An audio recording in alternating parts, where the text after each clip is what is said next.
This is my new battery pack that I got, Gb150, 4,000 amp lithium battery jump box. And it has a port here coming out for a 12 volt. I have that wired in to my trolling motor head. That trolling motor and battery pack is powering the trolling motor that I have. I cut it off here, added this wiring harness down. Right now I'm doing a test to see how strong this battery pack is. I've been running it for approximately 20 minutes. It's still on 100%. Then I added these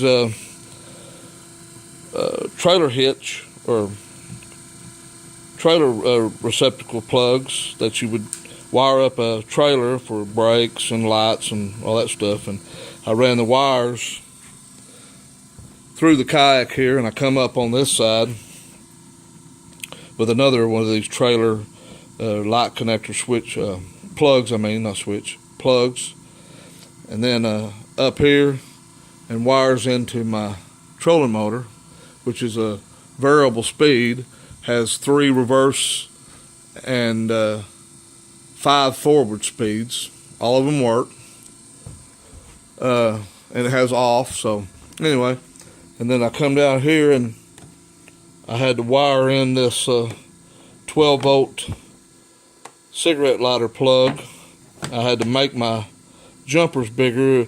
It had a small diameter wire that wouldn't carry the load, so I soldered these onto the negative and the positive side of the cigarette lighter plug.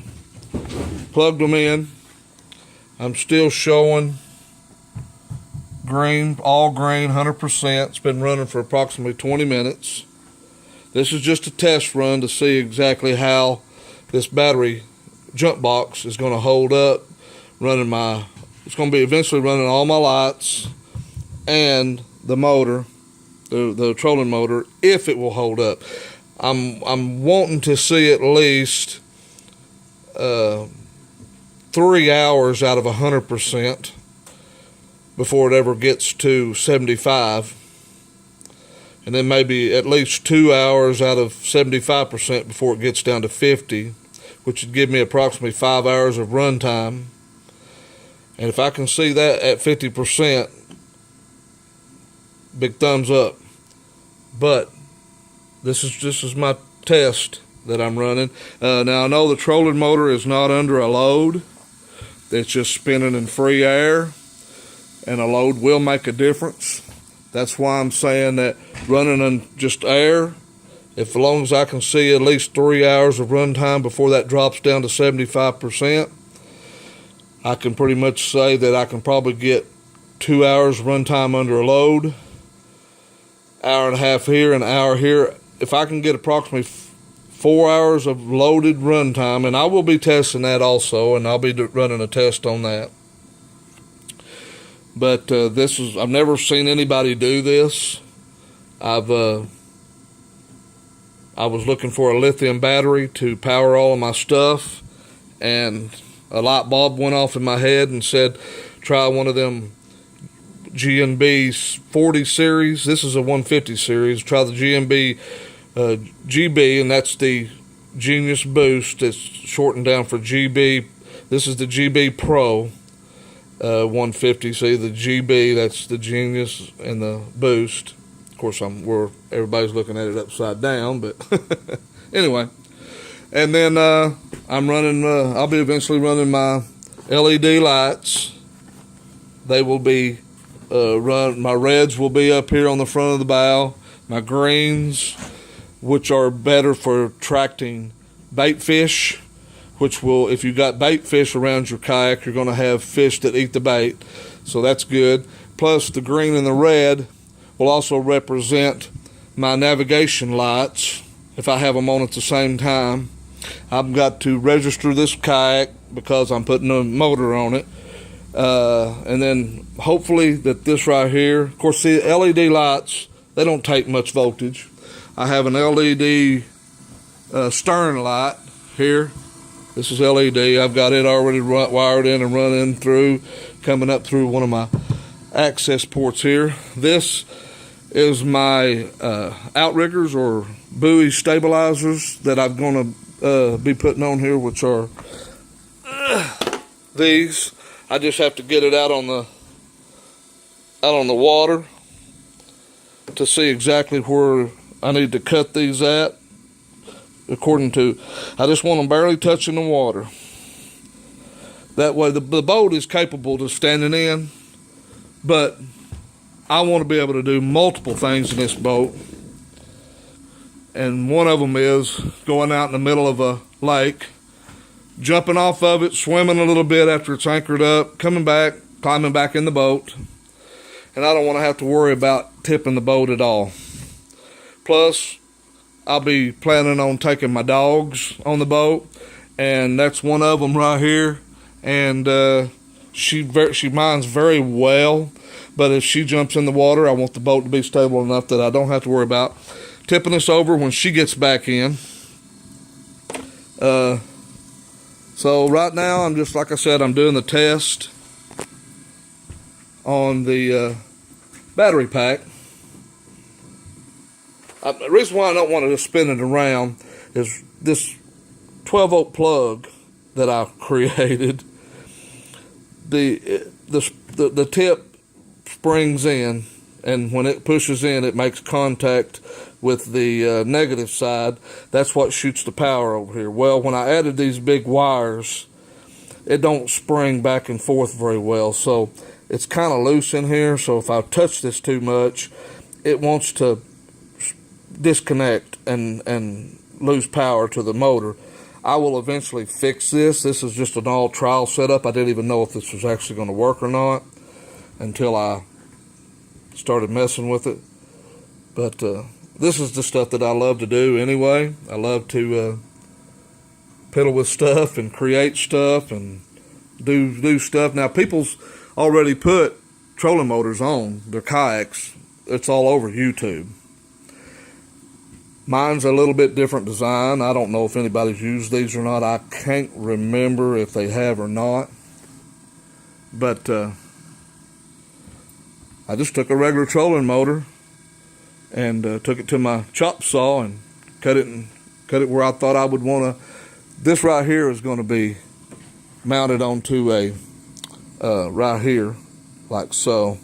It'll probably be facing this way, so it'll be easier to control and be facing like that.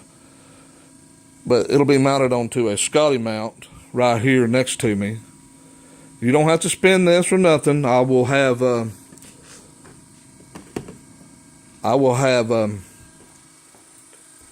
two eyelets coming out, one on this side of this, because see this turns. I'll have an eyelet here with a cable coming down, and I'll have an eyelet over here with a cable coming down, and they'll come down each side of the kayak to the front, where I'm debating on whether to put one of them Hobie steering systems on it, or the foot lever up here where you push this way, turns the trolling motor, and it'll pull that one back. So it'll be there could possibly be two hinge type levers up on top of these permanently mounted. Well, they're not permanent, they slide, but. And then I'll have a couple of these pad eyes mounted. The pad eyes will be mounted like, here, and maybe probably one here, so it don't interfere with my Scotty mount and all that stuff. And then I'm going to have to try to figure out that I'll probably running that cable possibly inside these outriggers, and hopefully I can get this all figured out so that nothing interferes with anything. And then of course I'll have my crate, my milk crate here with all of my stuff in it, tackle box, and this is my transom that I made to mount the trolling motor on. It's aluminum rectangular tubing, drilled holes, mounted it in here, with a support bracket under here so that it don't flex that much. And then this is mounted through holes that I drilled, 3 different holes, and I mounted it to this one by drilling with a self-tapping screws. Because it's not going to be under a lot of force, it's just a trolling motor. It's not like it's going to be a 5 horsepower Briggs & Stratton up here vibrating around. This is basically what you're getting, what you see. And then I removed the locker that locks this in position so that if I hit something, if I'm going forward and there's a log under the water that I don't see or whatever, and I hit it, this right here will bounce up over it. And there's enough weight there that in reverse it shouldn't affect it at all, because this is a 70-pound kayak. Now granted, it's not 70 pounds when I get through.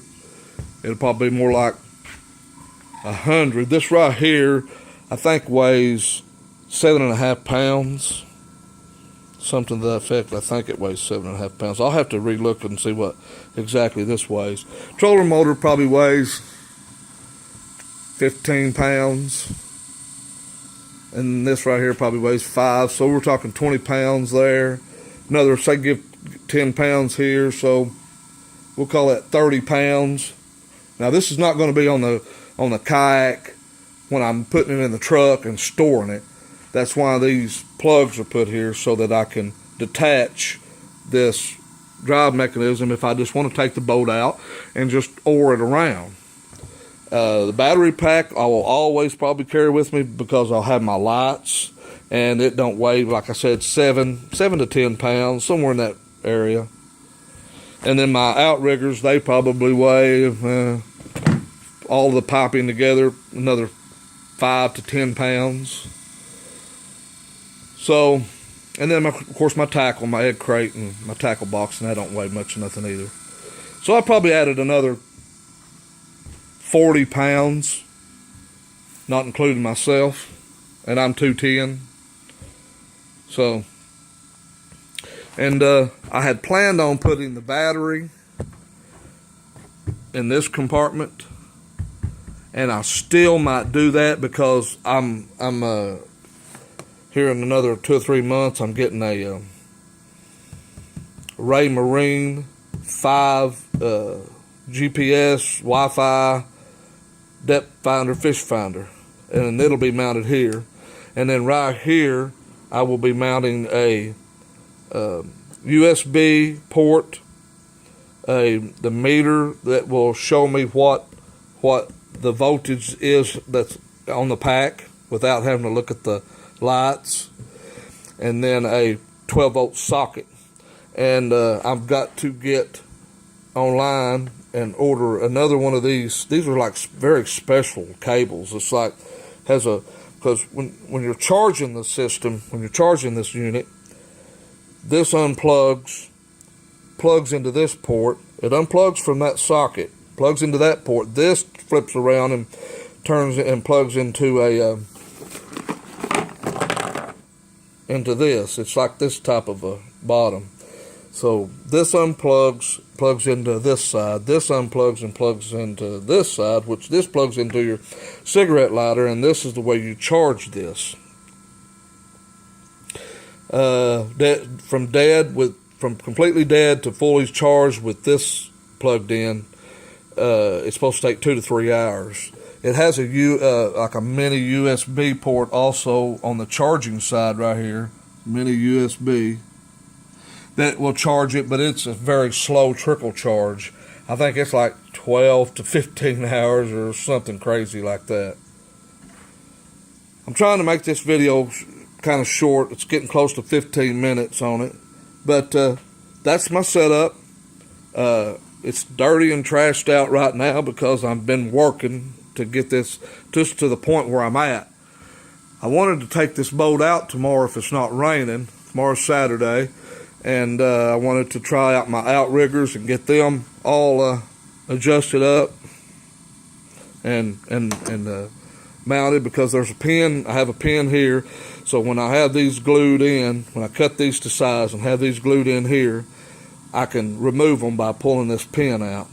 and lifting it up. And then these are not glued, but they're so tightly fitted that they're not going anywhere, but I'm still probably going to wind up pinning them. Okay, well, my video's 15 minutes now. I'm going to call it an end, and then I'll be getting back with you guys shortly to show my next step. See ya.